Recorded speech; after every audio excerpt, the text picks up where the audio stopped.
Sir আসসালামু আলাইকুম, কেমন আছেন? ওয়ালাইকুম আসসালাম, আলহামদুলিল্লাহ ভালো আছি। স্যার আমাদের একজন কোশ্চেন করেছেন, ইনি কিন্তু বিভিন্ন সময় আমাদের কোশ্চেন করেন। লিখছেন এমডি মাহাদি হাসান রনি। এমডি মাহাদি হাসান রনি ভাই লিখছেন, স্যার ড্রাই পিরিয়ডে গরুর সময় মানে ড্রাই পিরিয়ডের সময় গরুর দানাদার খাদ্য তালিকা চেয়েছেন। যে যখন আমাদের শুকনা গরু থাকে, গরু দুধ দেয় না, গাভী দুধ দেয় না, তখন তার খাদ্য তালিকাটা কেমন হবে? দানাদার খাবার তালিকা, ঘাস, তারপরে ইউএমএস। ধন্যবাদ। মাহাদি আলম, মেহেদি হাসান রনি। Mehedi Hasan Roni, good question. আমি বলবো এটা খুব কমন কোশ্চেন এবং গুড কোশ্চেন। ড্রাই পিরিয়ডে কি খাওয়াবো, কতটুকু খাওয়াবো? অনেক খামারি ভাইয়েরা মনে করে দুধ নাই, গরু খাবার কমাই দিব। নো, এটা কারণ তার ভিতরে আরেকটা বাছুর আছে, তারও প্রতিনিয়ত মার কাছ থেকে কিন্তু সে প্রতিনিয়ত নিউট্রিশন নিয়ে যাচ্ছে। মার কাছ থেকে প্রতিনিয়ত সে যদি নিউট্রিশন বাছুরটাই নিয়ে যায়, তাহলে কিন্তু সে আর প্রপারলি কিন্তু যখন ল্যাকটেশনে চলে আসবে, পাচুরেশন হয়ে যাবে, ল্যাকটেশন চলে আসবে, সে কিন্তু প্রপারলি আর তখন দুধ দিতে পারবে না। সেই জন্য অবশ্যই ড্রাই পিরিয়ডটাকেও আপনাকে ইয়ে করতে হবে, মানে ভালোভাবে। তখনও গর্ভবতী গাভীর পরিচর্যার মধ্যে তাকে আমি প্রতিটা ক্ষেত্রে আমি বলবো কমন কথা, পর্যাপ্ত কাঁচা ঘাস। অ্যাট দ্য সেম টাইম আপনি প্রতি 100 কেজির জন্য গরুকে 100 কেজি ধরে, গরুর ওজন যদি 400 কেজি হয়, তাহলে আপনি দিবেন 6 কেজি, তার মানে 100 কেজির জন্য 150 গ্রাম করে খাবার দিবেন। কিন্তু অবশ্যই সেই ক্ষেত্রে কিন্তু খাবারটা ব্যালেন্স ফুড হতে হবে। আপনি শুধু ধানের কুড়া আর গম ভুসি দিয়ে দিলেন তাহলে কিন্তু হবে না। ব্যালেন্স ফুড, সেই খাদ্যের মধ্যে কিন্তু আপনার গমের ভুসি থাকতে হবে, ভুট্টা ভাঙা থাকতে হবে, সয়াবিন খোল থাকতে হবে, হ্যাঁ, তারপরে রাইস পলিশ থাকতে হবে, আপনার আছে হলো মোলাসেস থাকতে হবে এবং ডিসিপি থাকতে হবে।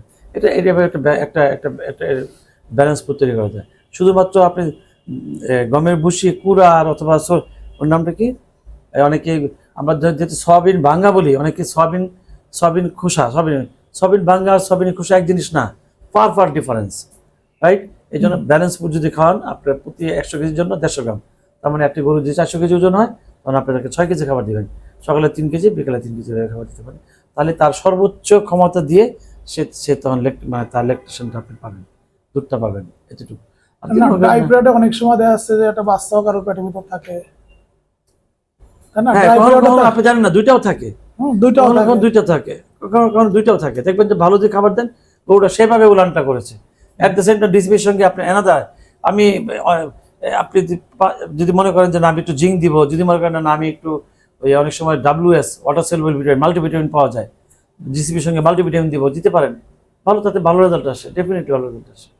ভালো যাচ্ছে না? হ্যাঁ, মোটামুটি ড্রাই পিরিয়ড বলেই কিন্তু গোটাকে মানে ই করা যাবে না, আরো বরঞ্চ এটাকে গুরুত্ব দিতে হবে। রাইট। কারণ এটাই তোমার ভবিষ্যৎ। দেখবেন আমি একটু অ্যাড করি, দেখবেন আপনি অনেক খামারে যাবেন, দেখবেন গরু প্রেগনেন্ট, কিন্তু তার কোনো সাইন নাই, তার লুমের মধ্যে বোঝা যাচ্ছে না, তার লুম অ্যালোপেশিয়া হয়েছে, অথবা লুমের মধ্যে এটা কি বলে, শাইনি হিয়ার, আর একটা হচ্ছে রাফ ইয়ার এরকম এবড়ো হয়ে গেছে। কিন্তু যারা ভালো খামারে দেখবেন, প্রেগনেন্ট যখন হয় গরুটা গ্লেজ দিচ্ছে, তার মানে সে গ্লেজ দিচ্ছে ওই সময়টা, তার মানে তার বুঝতে চান তার নিউট্রিশন সে ঠিক মতো পাচ্ছে। এরকম এই বিষয়গুলো খেয়াল করতে হবে অবশ্যই। অর্থাৎ গরু পাললে আমি বলবো প্রতিটা বিষয় ইম্পর্টেন্ট। আপনি গাভী তাহলে ড্রাই পিরিয়ডে যদি আমরা বলি, তখন যদি পেটে একটা বাচ্চা আছে, তাহলে আপনি বলছেন যে 100 কেজির জন্য 1.5 কেজি, যেহেতু ভিতরে একটা বাচ্চা আছে, ওর জন্য একটু বাড়তি কিছু দিতে হবে। ওই জন্য তো সাধারণত 1200 গ্রাম হয়, সেক্ষেত্রে আমি 1.5 কেজি বলছি। জি, মানে 1.5 কেজি দিলে হয়ে যাবে। 1.5 কেজি হয়ে যাবে, তাই না? সেক্ষেত্রে তো অবশ্যই পর্যাপ্ত ঘাসটা লাগবে। আমি আবারও বলছি, পর্যাপ্ত ঘাস দিতেই হবে।